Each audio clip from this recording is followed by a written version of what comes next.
Room 2110, I knocked on the door at the penthouse suite, 'cause I needed more from you. Oh, I Okay, you go to Canada to see animals, to see the beautiful scenery. We've seen an elk in the car park in the middle of town on sunset, and this is a tip, the local news from a golfer.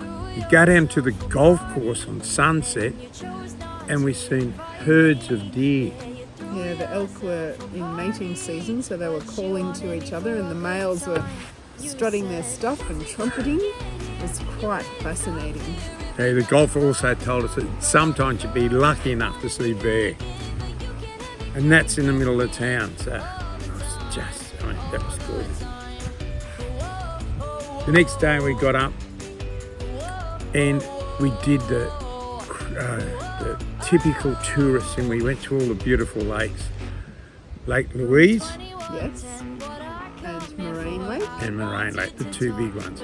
But a big tip on the way to Lake Louise, because the average time most tourists spend at Lake Louise is 15 minutes. So don't worry about getting there early, all that stuff. The car parks are big, it'll take a while. But on the way, there's a place called Johnston's Gorge. Yeah, Johnston's Canyon. It's off Bow Valley Parkway. So there's the main highway that goes up towards the Icefield Parkway, and there's another road that skirts around. It's called the Bow Valley Parkway, and from that there's Johnston's Canyon. And it was an amazing little discovery. It was beautiful. It was great. Beautiful gorge, yeah. I'll have to ask Kathleen, where are we? We're in Johnston Canyon. Guess what? We're in Johnston Canyon.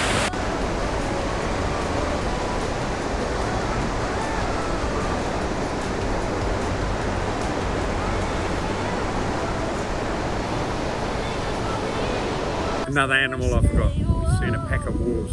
Oh yes. Going across the Bow Valley Parkway. Going across the Bow Valley Parkway. Okay. We left Johnston's Gorge and then we went up to Lake Louise, and before we got there we stopped and went on the lift, the ski lift, and that was another great adventure because you're looking down at the whole valley, you're looking at the glaciers, the mountains. Beautiful. Different perspective. Yeah, the famous Lake Louise that you see all those beautiful shots, and they're all right there on the lake. This one was from a bit further back, so it's nice to appreciate the size of it and the size of the glaciers. Yeah. Okay, darling, tell us where we are. We're on the Lake Louise chairlift. It's How amazing. stunning is it? Oh, it's fantastic. I'm loving it. How we go. Oh, the glaciers are just incredible. And Lake Louise just over there behind Fairmont.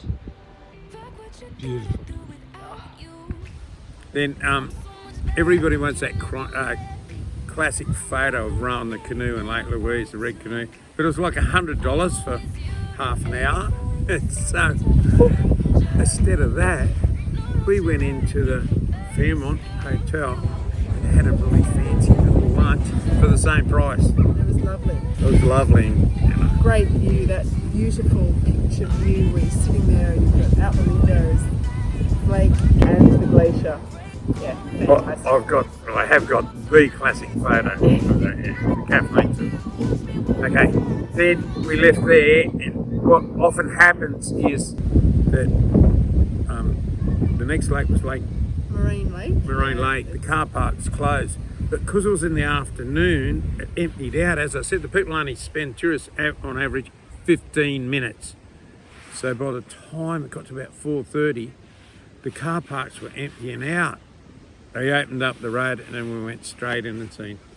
So yeah, Moraine Lake, it's quite beautiful as well. It's quite beautiful, and there's a whole story there about the way the mountains are named by the indigenous people. That was great.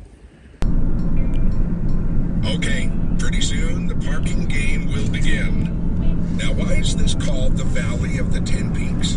Well, the answer is pretty obvious. There are 10 mountain peaks surrounding the lake. When you're there, try and identify them.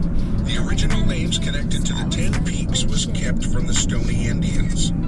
They called this place Winchemna, which was the word for the number 10, and the theme was retained when the white men renamed the valley. One of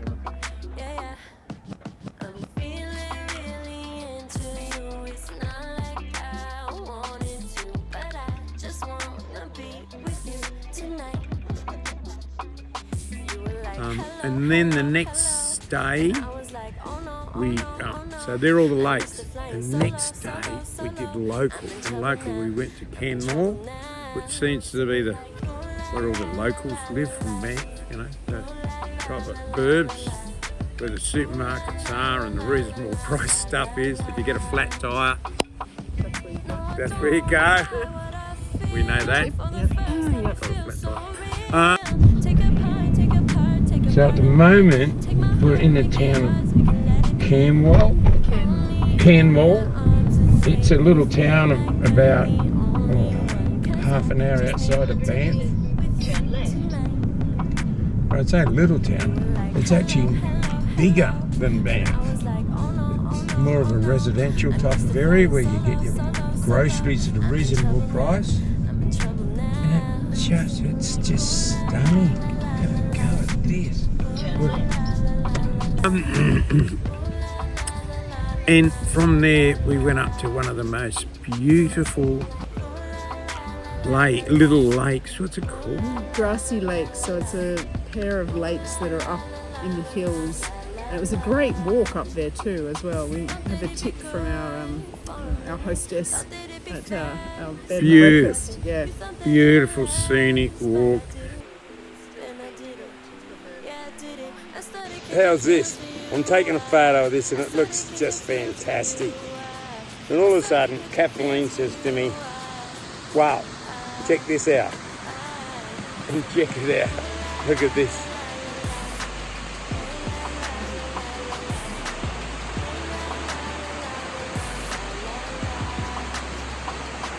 Is this something else? It really is. Man, I love Canada. And for people like us, for Australians, it was just so interesting because that's where they do all the recreational rock climbing.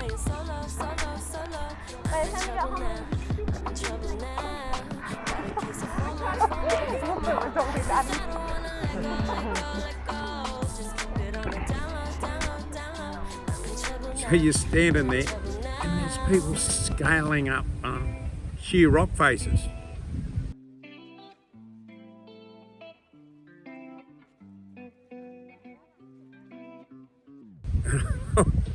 And the adults have got their children over there, 12-year-old children, scaling up rock faces.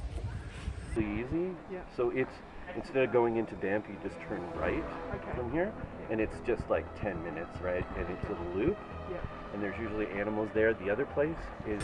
So that's the 2 days we spent in Banff, and it was well worth every second of it. The main street, it's a bit of a tourist central, you know, t-shirts, souvenir shops, bad food. But the rest of it was really great. And a big tip, I mean, everybody that goes to Banff goes from Banff and then they go up to Jasper.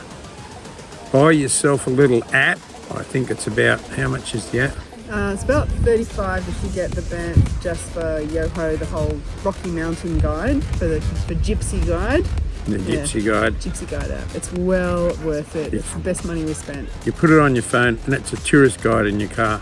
And the guide tells you about all the history of the Rockies as you're driving along. It goes, and as you go through the next gorge was the first whatever hunter or whatever he was, gold miner.